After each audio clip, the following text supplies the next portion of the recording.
Le tutoriel suivant vous expliquera comment créer un échantillon composite. J'ai sauté directement à l'étape 3 du processus de soumission de requête, étape à laquelle vous pouvez saisir les informations sur votre échantillon.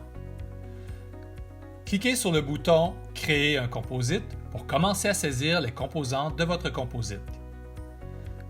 Une icône C apparaît sur la gauche et indique où commence votre échantillon composite. L'arbre de relation sous cette ligne identifie les composants individuels qui sont associés à cet échantillon. Vous pouvez commencer par sélectionner la matrice sur la première ligne. Cette sélection de matrice se remplira automatiquement sur les lignes suivantes. Saisissez ensuite le nom d'identification de l'échantillon, et ce pour chaque composant des lignes qui suivent. Vous remarquerez que les noms des échantillons ou composants sont automatiquement regroupés et affichés sur la première ligne.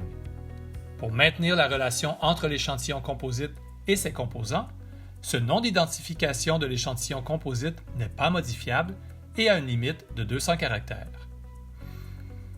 Entrez ensuite le nombre de bouteilles soumises pour chaque composant. Vous remarquerez que le nombre total de bouteilles soumises est aussi calculé sur la première ligne. La saisie de la date et de l'heure d'échantillonnage est facultative. Si vous souhaitez soumettre un échantillon distinct, positionnez votre curseur dans une ligne vide qui n'est pas attachée à l'arbre des relations. Vous pouvez commencer à saisir le nom du nouvel échantillon s'il ne s'agit pas d'un échantillon composite. Pour saisir un deuxième échantillon composite, cliquez sur le bouton « Créer un composite » et répétez les mêmes étapes.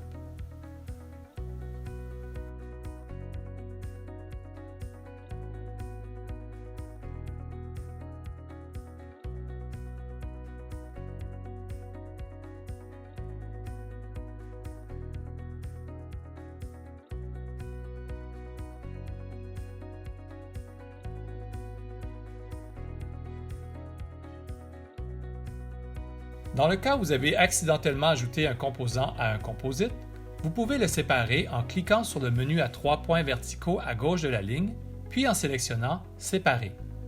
Vous verrez que cette ligne est maintenant séparée du composite. Une fois que vous avez terminé la saisie des informations sur l'échantillon, sélectionnez les tests que vous souhaitez réaliser, soit pour le composite entier ou encore pour ses composants individuels.